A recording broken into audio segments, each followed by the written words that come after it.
Це не можна, це Женевською конвенцією заборонено. Ну так, вже було не цікаво літати, просто хотілося щось десь щось зробити, таке, щоб щось загорілося.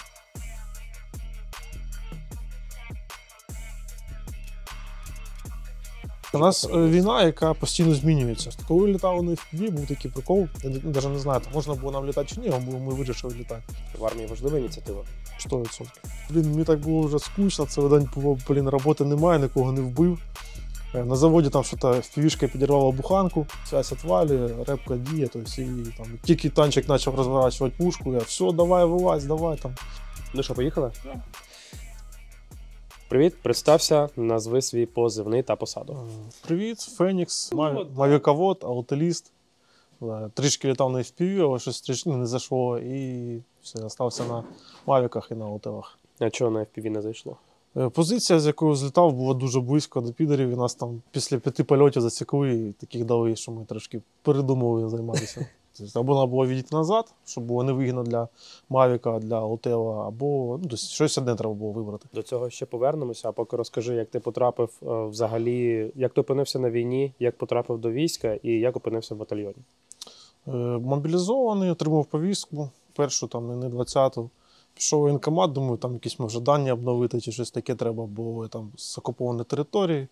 І все, там сказав, 2 дні, збираємо речі, їдемо. Все, тобто, так от потрапив. Потім навчальний центр, десь 1,5 місяці приїхав рекрутинг, 54-та бригада, 4-та рота. Все, тобто, так от потрапив, як, мабуть, і всі. Ти сам звідки? Взагалі, зараз проживаю в Запоріжжі. Розкажи, чим займався в цивільному житті, що робив до мобілізації? Та таке по роботам більше. Там менеджером трішки працював, там трішки в ломбарді. Намагався навчатися там програмуванню, таке більше. Ну, студентам я там 4 рази намагався закінчити навчальний заклад, і щось не пішло. На кого? Програмний інженер, наномікротехнолог, вчитель математики там, коротше. Але я так подивлюся по досвіду, що тебе цікавить ця вся тема з електронікою, з IT. Да. Можливо. Ти якось це застосовуєш на практиці зараз у своїй роботі? Ну, так при польотах прям дуже не застосуєш.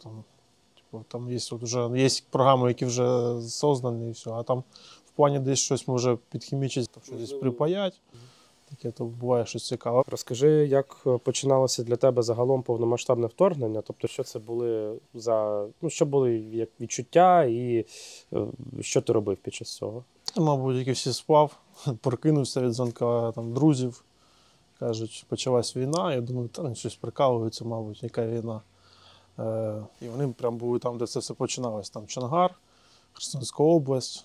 Тобто, таке. Почав телефонувати татові, там трубку не бере брату. Він каже, так, там вже працює гради. Тобто, такий початок був. Далі, як у всіх, без паніки, все нормально. Ти не був з тих, хто ходив на паніці тоді, 22-го, 23-го? Ні, якось думав, що там 22-го пройшло, там зарплату все отримав, все нормально, а тут через 2 дня так. Тато так він казав, там, Сережа, ти не розумієш, там, вони вже там кров закупили, це вже все 100% буде війна. Я кажу, яка війна? Все нормально. Як ти для себе обрав, уже будучи тут в бригаді, в батальйоні, спеціальність пілота? Чи це вона обрала тебе, чи як? Я потрапив в батальйон, в свою роту, попав на позиції. Побув на позиціях, там, за 2 дні став старшим позиції, бо там мінялося. Трішки така ситуація була. Я наче ніколи не служив, нічого не розумів. Тут треба вже трішки там руководити, десь комусь сказати, що копати. Побув на позиції, зрозумів, що скучно. Війна стала у нас була тоді. Від мене треба було або копати, або стояти на ряді. Тобто таке. Тому якось було не дуже. Тоді були вакансії на сапера. У нас був другий ротний, я там написав, говорю, хочу, аби тільки не сидіти, було дуже скучно. Говорю, хочу щось робити.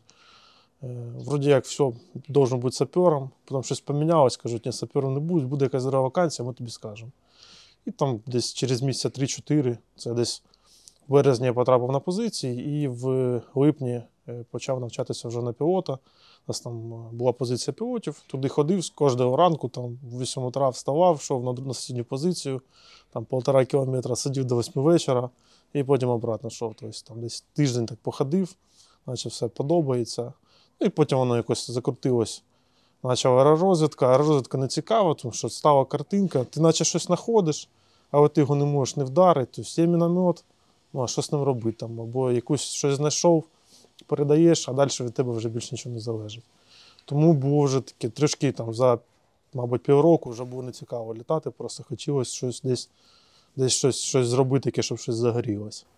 Ну і потім вже було дозвіл, що можна щось збомбити, вже почали займатися іменно бомберством.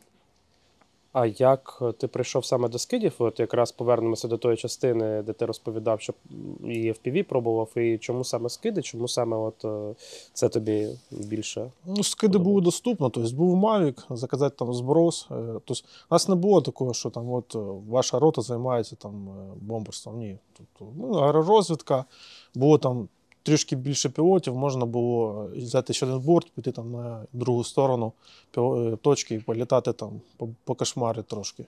Можна було замовити там скид, поцепити, взяти там звичайну якусь F-ку або Вохікся, те, що більш безпечніше, і полетіти там десь якийсь бліндажик трошки розламати. Тобто таке було.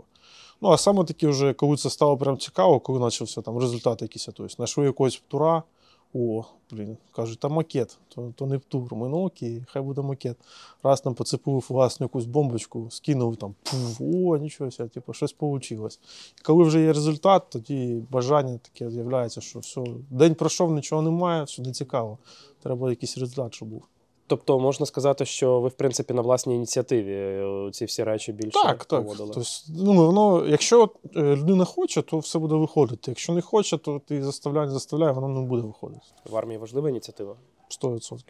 Тільки люди з ініціативою, ті, що хочуть вбивати, воювати, захищати, буде толк. Якщо когось поставити на якусь посаду, де йому це не подобається, ну, буде таке щось посереднє, типу, там, на чомусь може буде виїжджати на якомусь фарті, але виходити буде погано. Напевно, просто будеш робити, ну це в кращому випадку, будеш робити свою роботу. Так, у нас війна, яка постійно змінюється. Тобто не може бути такого, що тебе чомусь навчили, і ти такий, ну, типу, навчив, я от роблю це, кожен день нажимаю одну і ту же кнопку, і воно наче працює. Ні, приходить момент, коли це вже не працює, з'являються рибки, з'являються інші якісь протидії, і тобі треба себе вдосконалювати. А досконалювати можна, якщо є ініціатива. Тобто, так воно все працює у нас. Ти згадав, як вчився. Давай уточнимо, це був уже 24-й рік чи 23-й, коли ти це ходив? 23-й рік, у нас ще було більш-менш спокійно. Можна було в день взяти там бронекаску і піти через поле, типу, нормально. Ну, тільки швидко треба йти. Це позиції в районі села Верхньокам'янське. Це так. Для глядачів уточнюю? Так. Це все напротив заводу, це наші позиції. Вони, в принципі, так і залишились. Зараз трішки там змінилось, але на тих же позиціях. На обстановку порівняй з тим, що є зараз. Те, що було тоді, і те, що зараз. Ну, зараз майже неможливо вийти на вулицю там, і почати вдень копати там, або навіть там, на сусідню позицію сходити. Треба ситуацію постійно контролювати. Тобто, треба розуміти, чи є така можливість, чи ні. Раніше можна було сходити на сусідню позицію, там, з пацанами поздороватися, сказати, що там все нормально. Тобто, таке. Зараз такого вже немає. Зараз дуже багато FPV, дуже багато працює мінометна, стволка, все це дуже стало набагато складніше. З нас взялись, тобто, можна так сказати. Мені розповідали деякі люди, які вже давно, то що навіть по селу можна було ходити раніше просто в повний зріст. Так. Ну, зараз, може, теж так можна, але недовго. Тобто, а раніше, нормально, можна сходити, там, кому бабушки якось хлібушка отвести. Тобто без проблем. Зараз таке вже не можна собі дозволяти. Ти заступаєш на бойове чергування, як пілот зі скидами. Як починається бойове чергування, тобто процес підготовки від до з чого, як що ви робите? Розкажи, будь ласка. Скажімо так, у нас трішки там відрізняється, як в інших пілотів. У нас є точка, я там знаходжусь 24/7, у мене чергування відбувається постійно. Нема такого, там, що там, я з 8 до 8 там, якось працюю. Ні, є там час поспати, поїсти, круто. Буває таке, що там тільки ліг, тільки був штурм, відбили, фух. Там думаєш, круто, можна там займатися своїми речами. Ні, там через 2 години починається знову, ти все відкладаєш.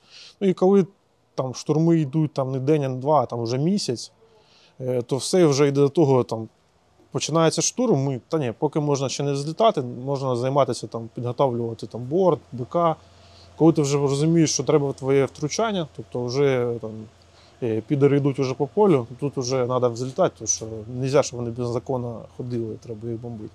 Тобто чергування, воно постійне, але буває, коли прям треба от зараз залетіти, іначе вони вже скочать до нас в окопи, тут це цього не можна допустити, тоді вже там 100% злітаєш.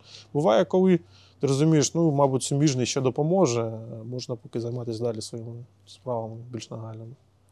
На якій відстані ви зазвичай зустрічаєте ворожу піхоту від нашої? Тобто це наскільки підари підходять до нас? Ну, бували різні ситуації. Там, зараз вже зрозуміло, що там дуже рано теж погано, тому що ти там одного 300-го, остальні всі потікали. Я дуже близько теж, бо в своїх окопах не хочеться зручати, там, ну, важко вже. Стараємось так, щоб вони відійшли від своєї посадки там, хоча б на кілометр. Буває там на 300 метрів, соря, яке поле. Якщо поле велике, то можна їх нормально на середину підпустити. Якщо поле там маленьке, то 200-300 метрів, все, вже 200 метрів пробігти це таке вже.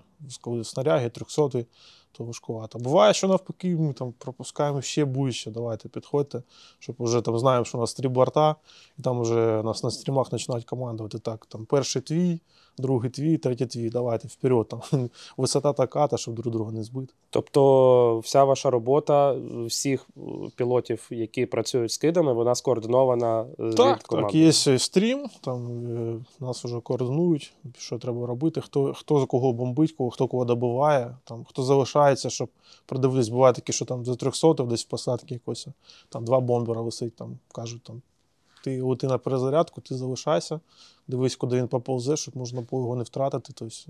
То, що є аеророзвідка, вона повинна займатися в першу чергу там, своїми справами, дивитися підходи. Якщо вони будуть там, вони нам допомагають, а якщо ми їх постійно будемо забирати для себе, то можемо пропустити там підход техніки, яку треба ще зарані побачити. І все контролюється вплоть до висоти? Так. Тобто буває, там ще висота теж таке відносне поняття, там, ми ж з різних точок літаємо. І тобто, якщо в мене показує там, висоту 30 метрів, там, в когось показує 35, але ще треба розуміти, що висота точки взльоту теж різна, і це ще враховувати, бо буває таке, що висота різна, а по факту майже друг друга врізаємося. А що по місцевості? Наскільки зручно там от поле, посадка, різні висоти, перепади? Ну, бо ми знаємо, що є нюанси у нас в цій місцевості, десь різна висота. Так. Наскільки зручно, там, наприклад, в полі і в посадці? Є різниця між тим, щоб ганяти, там, наприклад, росіян десь по кущах, і от просто у відкритому полі, де він постійно бігає? Як це вже пристосовуєшся. Тобто буває таке, що в полі ясно, що краще ти кидаєш там якийсь осколковий снаряд, і він розривається і 300 або 200. Якщо в посадці, то вогом вже сильно не пропрацюєш, бо він може там об ветку взорватися. Гранати також, вони не завжди є, або є там, допустимо, якась американка, це одна граната, 2 трупа. Є якась євка, яка навпіл розкололась і там нікого не зацепила. Совєтське качество. Да. Тому таке. І по місцевості, якщо ти працюєш у себе, то там напроти своєї роти, ти вже знаєш кожен кустик. Знаєш, де є якийсь окопчик, де він можна забігти, ти там вже замінував трішки і розумієш, що, в принципі, хай заходить, його там вже чекає якийсь аджонік. Тобто таке. Середньостатистичний штурм, в який підари дуже часто ходять у нас день через день малими піхотними групами зараз. От скільки за штурм вдається ліквідувати скидами, так в середньому, і от скільки ти максимум за одну штурмову дію або там за день вигрібав, от якісь от цифри, просто мені цікаво. Коли почалися штурми, вже так нормально, вони там кожну годину виходять там, по 3-5 людей, по 2, по-різному, тобто малими групами. Там. Буває, що 3-2, там 8 чоловік вийшло. Ми, в принципі, один борт ніколи не працює. Постійно там 2-3 екіпажа. І воно виходить, що хтось один 300, хтось другий добиває. І якщо там вийшло 8 підарів, то заєбіся, ми там, не знаю, 6 ліквідували, 2 десь там вбігло. І це щось 6 на, допустимо, 3 екіпажа. Тобто, так сказати, що там я одним бортом полетів там, і всю групу розніс, це неможливо, тому що час від точки, звідки ти взлетів до підера, там, він займає якийсь час. І виходить, що якщо ти одного навіть вбив, там одразу попав, або 2, там, як граната впала, бувало, що і 3, то інших треба, щоб теж хтось контролював. Тобто, Бувало таке, що ми вилітали і там всі 8 роз'їбашили. Бувало таке, що вийшло їх 6, а ми тільки 2 змогли вбити. По-різному. Тобто командна робота, наскільки я розумію, вона переважає над індивідуальними навичками кожного з пілотів. І ще круто, коли там не тільки літають бомбери, ще й літає FPV-шка. Тому що підери їх дуже бояться, вони чують звук. Це там, коли це симбіоз, коли там з цим же Сахаром працюємо, він там щось когось пугає. Там ти зверху висиш уже спокійно всі подовтів, прицілився, кинув все 200. Це взагалі це саме круте, що було. Наш комбат на одному з інтерв'ю сказав, що війна – це мода у контексті розвитку технологій. І якщо ти не в тренді, то ти постійно, як наслідок, програєш. Тобто треба постійно слідкувати за трендами і нововведеннями на полі бою. Наскільки ти погоджуєшся з цим і за якими нововведеннями ти слідкуєш, можливо, там у дружніх підрозділів? Я ж говорю, що війна – це така штука, що вона постійно змінюється. Вони дуже класно нас навчають, якщо ми щось десь придумали. І ми теж там намагаємося щось піддивитись у них, але зазвичай вони щось нас забирають і потім це вже використовують проти нас. Що касається саме чим я займаюся, у нас там були тільки мавіки, ми літали на них і думали, що в принципі нормально. Все виходить, все круто. А потім з'явився Alltel, і це просто перевернуло. Ми ночі почали так бомбити, що підери просто були в шоці. Я думаю, що прийде ще 2-3 місяці, щось з'явиться, можливо, якийсь інший дрон, або можна буде щось зробити з цим уже Alltel або мавіками, що по-іншому воювати трішки. Якщо цього не робити, то вони це зроблять, і ми будемо тоді страдати. Або просто не буде виходити їх знищувати в тій кількості, як ми це робимо. А в чому перевага Alltel над мавіком для скидів? Вага і можливість літати вночі стабільно. Тобто, можна літати на ночному мавіку, на 3Т, але він буде нестабільний, буде важко прицілитись. І вага. І там ще є проблеми з тим, як робити скид, свої нюанси. На Alltel є просто прошивка під це, там вже заточено як для військових. Там хоч дрон і цивільний, але вже оболочка, сама прошивка вже для військових. Тому це набагато зручніше. Тобто, мавіку такого немає. А все ж таки рішення якісь, чи є обмін досвіду саме не так, як ти сказав, що росіяни у нас вчаться, ясне діло, і ми у них, можливо, щось можемо піддивитися. Це абсолютно нормально, бо якщо це ефективно, то чому б це не використовувати? А саме дружні підрозділи, можливо, ти за кимось слідкуєш і когось міг би відзначити. У нас Кирило Кирилович код 9.2 постійно називає, що вони там ефективні. Можливо, ти би міг когось відзначити. Я не скажу, що я прям спеціально за кимось слідкую. Коли є час, є теж TikTok або YouTube, де є можливість подивитися щось цікаве для себе. Але щоб спеціально ні. Є спільноти, де виходять всякі цікаві фішки, і наші спільноти, чатики, де за прошивку можна нормально почитати, за 1001. За те, що ми не беремо, 1001 прошивка на Mavic, це не наша, це їх. Але ми її взяли, трошки переробили, трошки додали, круто працює. Тобто, не скажу, що я прям слідкую за якоюсь бригадою або батальйоном, але в чатах десь щось цікаве розкажуть, по тим же GPS, по прошивкам, то так. Тобто, якщо цього не робити, то постійно будеш пасти заднього, такого не можна собі дозволити. А на російських чатах, форумах ніколи ти не цікавився? Ні, те ж саме. В них також буває щось цікаве, щось подивитися, тобто для себе щось теж взяти. Тобто, це таке. Навіть не обов'язково це зв'язано з технологіями. Коли літали на FPV, був такий прикол, я навіть не знаю, як можна було нам літати чи ні, ми вирішили літати. І ми назву дрону писали Абакан. Тобто вони бачать цю картинку, розуміють, що підписано, наче як вони, або судная ночь, судний день, як вони підписували. То ми літаємо прямо в їх підвал, вони такі, як це працює? Чому наших вже бомблять? Для глядачів Абакан – це... Командир, який був, я не знаю, може він вже його і немає, колись був напроти нас. Тобто, по перехватам було таке, що про нього щось чули. Як ти із розвитком технологій, дронів, роботизованих комплексів, зараз наземні комплекси дуже активно розвиваються і навіть розвиваються для Івака, вже деякі підрозділи використовують роботизовані платформи. Як ти із цим собі уявляєш війну майбутнього, наприклад, через рік, умовно кажучи, як вона може видозмінитися? Бо, наприклад, це, здається, Мадяр казав, не пам'ятаю точно хто, але була така думка, що буде війна дронів і буде одна велика 100-кілометрова сіра зона. Да, там іскусний інтелект і так далі буде працювати, вибирати цілі, вбивати там наповал. Не думаю, що це буде там, по-моєму, Мадяр казав, що там 2-3 місяці, щось таке. Десь щось в нього таке проскакувало. Ну, може ні, не буду прям 100% казати. Не думаю, що це буде там завтра, що там можна буде повністю там роботизувати.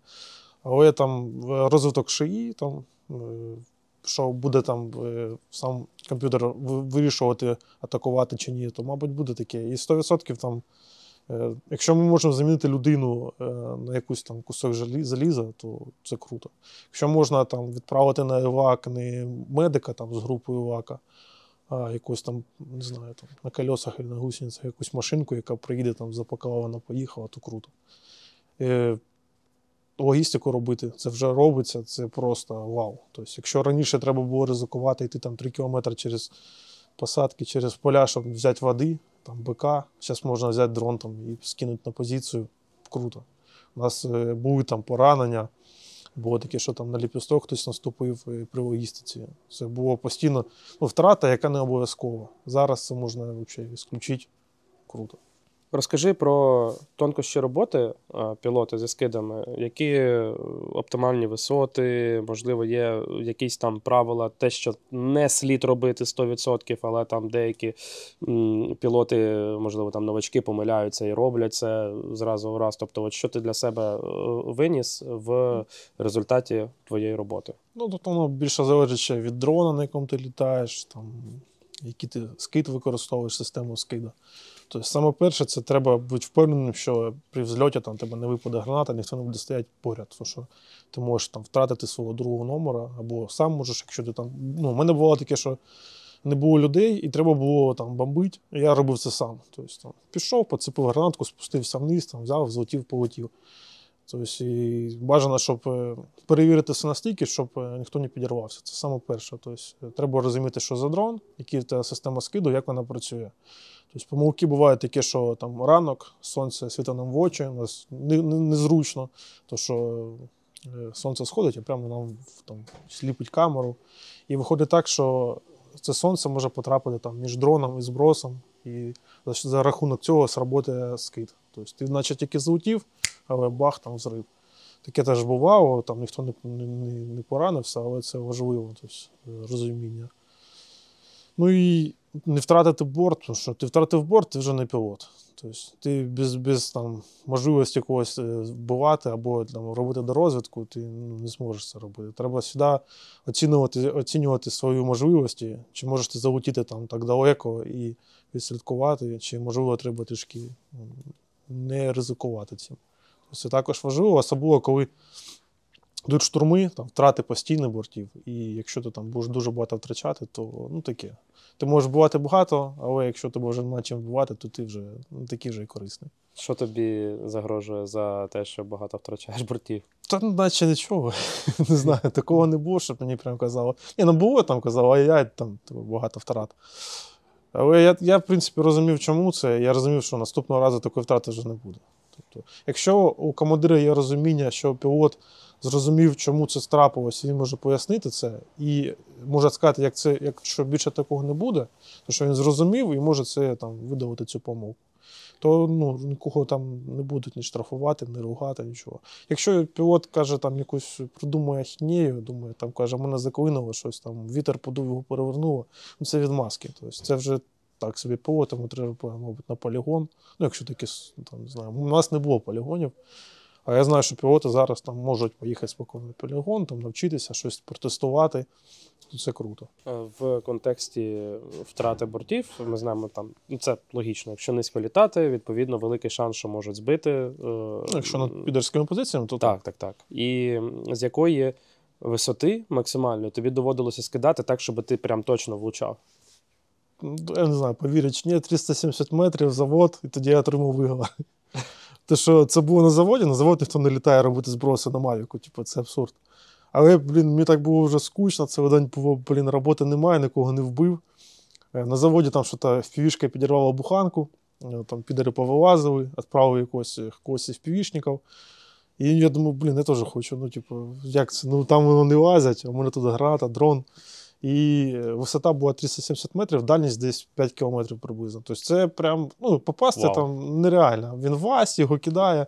FPV-шка зайшла, не спрацювала, підер там щось вилазить. Блін, я можу воно відео скинути, там прям видно, як вона чітко летить.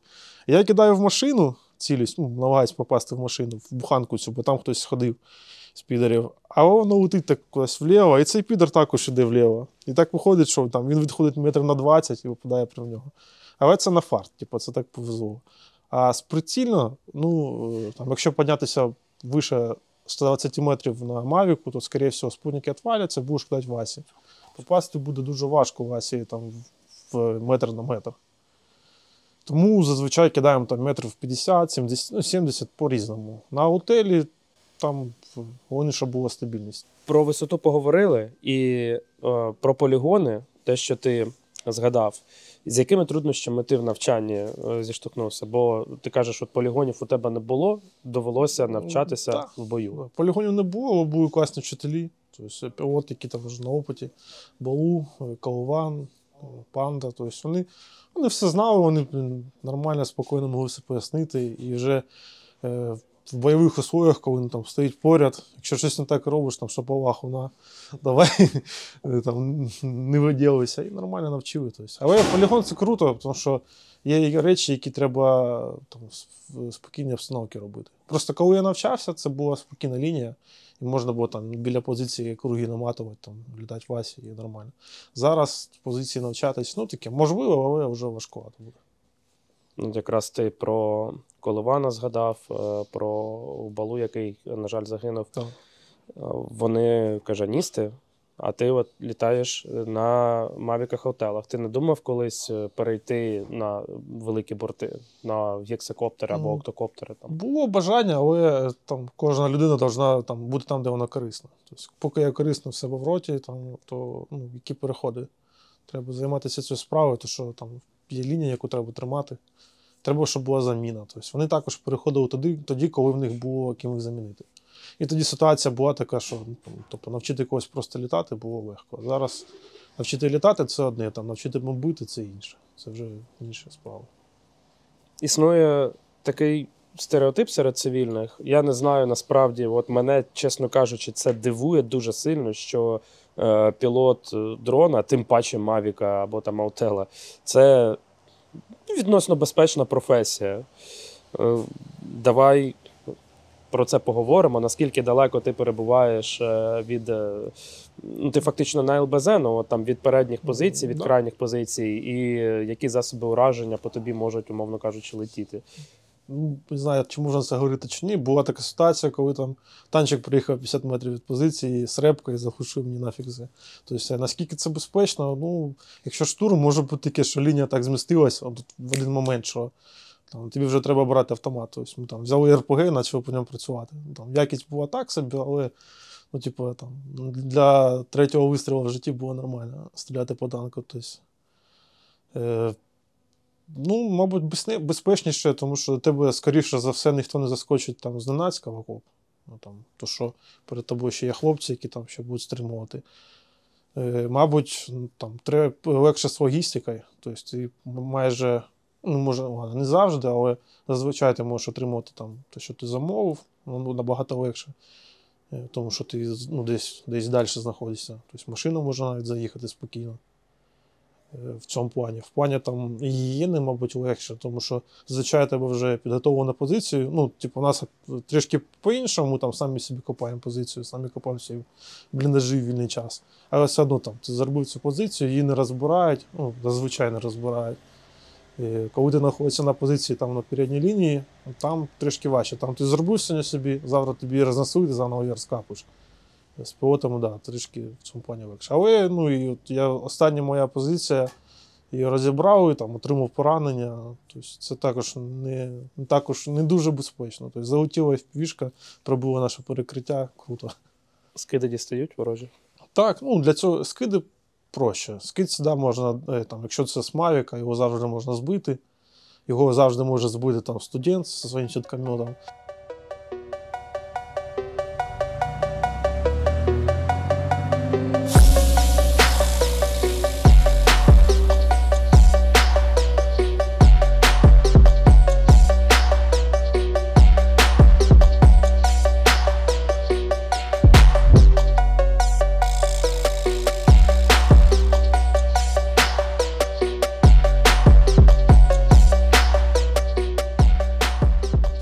його завжди можна потушити репкою. Тобто скид це трішки легше. І впівішка, ну, таке неприємне. Якщо це працює стволка, це зовсім неприємно. Якщо вона там працює півгодинки, ну, буде терпіло. Якщо вона працює там 2 дні, то ну таке вже трошки починає голова боліти.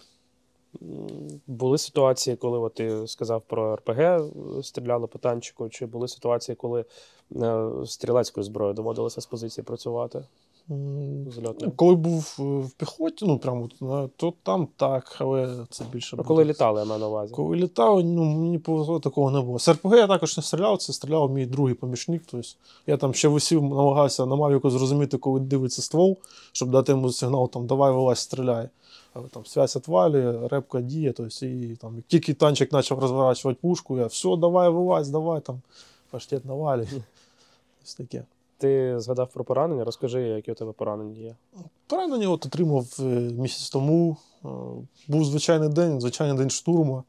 Потім трішки поспали, і на ранок прильоти в півішки, там, в наш бліндаж, пробило кришу.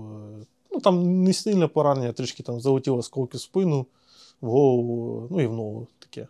А воно все легке, тобто я 2 дні там ще був на позиціях, тому що неможливо було зробити нормальний УВАК. Ну, це, типу, я був зелений, ризикувати там машиною, щоб потрапило під обстріл, не варто. І потім вже вийшов, в принципі, на своїх 2. Все нормально. За твоїм відчуттям, на прикладі нашого батальйону і, мовно кажучи, там 90% підрозділів в Збройних силах, от вистачає пілотів зараз взагалі? Ну, у нас, можна сказати, що вистачає. Тобто, зараз дуже багато нових пілотів, вони навчаються, круто нам. Ми розширяємося, це ще прям дуже класно, коли бачиш, що там з 2-3 точок пілотів з'являється там набагато більше, і там різні дрони використовують. Як в інших бригадах, ну там у мене воює ще брат, воює ще племянник. Не знаю, у них трішки по-різному. У них, може, що там другі бригади, другі там, допустим, я на Донецькому направленні, брат був на Херсонському, племянник на Запорізькому. Тобто так розтягнуло нас. А як у них? Ну, трішки гірше іменно з нашими дронами. Ну, таке відчуття. Тобто я кажу, а що там вам щось не скинуть? Що там вам щось не доставлять, або там даже кодировки. Там, ми по позиціям брали там, лістики, щоб пацани не ходили, там, порозкидував по позиціям, все круто. Їм там треба йти пішком, щоб забрати цю кодировку, яка там можна сфоткати на телефон, відправити, інтернет наче є. Не, треба бумажка. Тобто, такі є нелогічні речі, які ти розумієш, що ми це там, у нас навіть не було в мислях, там, що це хтось буде робити пішком, ми це використовуємо дрони для цього. А в них це чомусь не використовується. У них інтернету нема на позиціях, Старлінка нема? Я більше про те, що є речі, які можна завжди використовувати дрон, щоб дістати, а вони роблять це там пішки. Угу. Нелогічно. Ну, типу, втрати будуть більші. І відповідно, наскільки я розумію, що в багатьох підрозділах таки бракує пілотів і спеціалістів, які могли би займатися.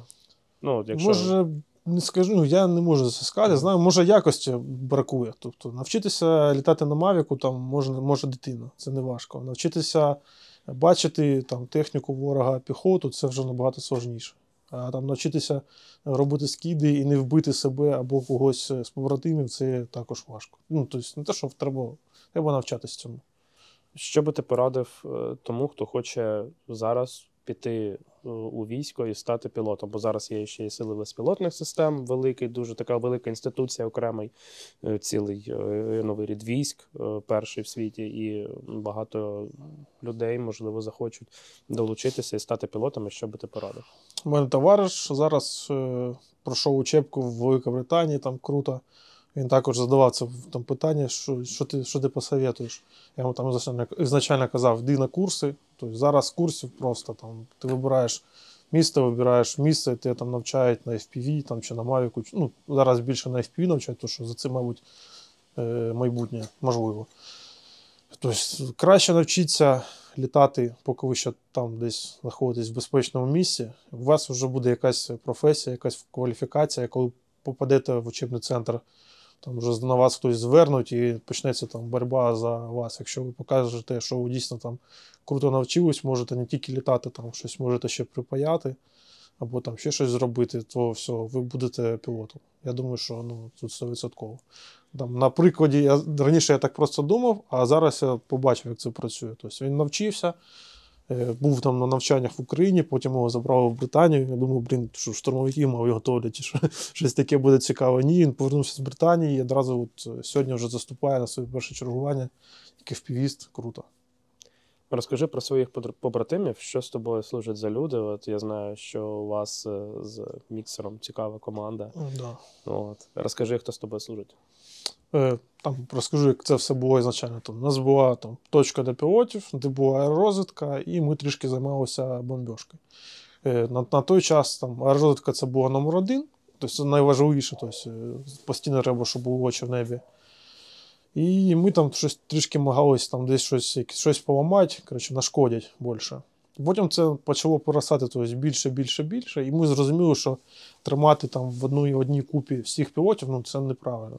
Так що, якщо ми вже літаємо кожні півгодинки вилітаємо, а вони нон-стопом, то треба нас трішки розділити. Тобто, потім, коли вже розділились, нам по факту треба 3 людини. Тобто, пілот, другий номер і командир. Іноді достатньо 2. Тобто, командир міксер виконує функції другого пілота. Снаряджає дрон, виносить, вибирає ціль, куди що летить, підказує. А так, зазвичай 3 людини – це прямо те, що треба. Хтось займається польотами, хтось постійно на стрімі на рації, а хтось ще вносить дрон і споряджає. Останнім часом це був міксер, я і ще хлопець паштет. Тобто ми втроєм працювали. Це така прям ефективність була б на максимум. Якщо зменшити, можливо, але буде ефективність не така. Можна залишити одного, але він через тиждень вже не зможе літати. Поговоримо трохи про те, як почуваєш себе у відпустках, якщо вони у тебе бувають, наскільки часто, і що робиш у відпустках? З відпустками, не знаю, в нас в батальйоні, чи в бригаді, не можу сказати точно, у нас нормально, раз в 4 місяці спокійно на 10-15 днів можна виїхати, як дозволено. Відпустці, це зазвичай десь в Карпати, кудись подалі. Але воно не виходить. Постійно думаю, що зараз поїду в відпустку, закажу собі чан, буду в горах відпочивати, але телефон постійно поряд. Не тому, що тебе задовбують, а що ти постійно якось переживаєш. А що там з пацанами, а що там, хто літає. Починаєш дивитися стріми, думаєш, що ви робите, я ж не робите так, давайте вище, ниже. І постійно намагаюся щось думати про це. Так виходить. Як ставишся до ухилянтів? Та як, до ухилянтів ті, що зараз не хочуть воювати, це їх вибір. У нас ж багато людей, які думають, що війна прийде до мене вдома, тоді я візьму автомат, піду воювати. Тобто, це така трішки неправильна мисль. Тобто, коли до тебе вже прийдуть, вже твого нічого не залишиться. Мабуть, треба, поки ще не пізно, щоб до твоєї жінки, до твоєї сім'ї не пройшли, треба тут і зараз зупинити. Ті, що зовсім не хочуть воювати, що ми можемо зробити? Як заставляти когось брати автомат і йти воювати, погана ідея, треба, мабуть, мотивувати. Для цього цим повинна займатися держава. Як людини зсередини війська, як, по-твоєму, можна мотивувати людей і долучатися? Так круто, коли у людини, яка приходить з навчання, є вибір, ким вона хоче бути. Тобто, якщо у людини є тяга до електроніки, круто, паяє бомбочки, чи займається якоюсь такою справою. Якщо ти щось можеш інше робити, завжди мріяв хтось у нас є джавеліст, пілот, він завжди мріяв підбити танчик. Він поки танчик не під'їбу, не взорву, поки не уйду. В итоге він перевівся в діловоди, тому що він дуже круто може складати таблиці. Але коли починається якийсь заміс, борзий, треба твоя допомога, він бумажки в сторону, джаву взяв, побіг на позицію, крутий теж чувак. Тому класно, коли є вибір, коли людина приходить і така, йому кажуть, можеш стати медиком, можеш стати пілотом, можеш стати гранатометником, а може хтось мріяв, не знаю, бігати по посадкам, нормальний буде розвідчик, чи щось таке. Це круто, коли така є мотивація в армії. А коли тебе запихують кудись, то результат буде так собі. Він таки підбив Джавелін? Так, це, по-моєму, квітневий штурм. Не знаю, 1 чи 2, але підбив. Він ще раз возвращався, коли треба було замінити хлопця іншого. Повернувся, відсидів, молодець. такий толковий хобі. За що воюєш особисто ти? Яка особисто твоя мотивація? Та як війна прийшла на мою землю, то хочеться, щоб тут не було вбивства, тобто не було війни. Там договарюватися з противником, це вже показало, що це фігня. Тобто, там 14-й рік, Крим, Донбас, там ми домовились, що далі. Знову прийшло. Зараз домовимося, через там, 10 років мої діти вже будуть воювати, ну, там, условно.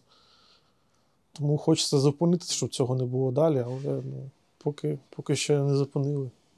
Тобто мотивація, хочеться, щоб не було війни там, на моїй землі. Тобто мій дім зараз під окупацією, мій другий дім також під окупацією. І зараз там залишилось Запоріжжя, яке може також потрапити, не хочеться. Тобто, вже треба зупиняти прямо тут і зараз. Тому що воно рано чи пізно може прийти там і на Западну Україну. Спочатку треба зупинити, а потім зрозуміти, що ми можемо зробити. І вже коли лінія стабілізувалась, тоді можна там відпочити і подумати, що робити далі. А зараз ворог штурмує, нам треба спочатку якось його зупинити. Потім так, люба там, Харківська, Херсонська операція показує, що ми можемо нормально так ще повоювати і забрати свою землю. Добре, дякую. Дякую. Трошки аж подзамерз. О.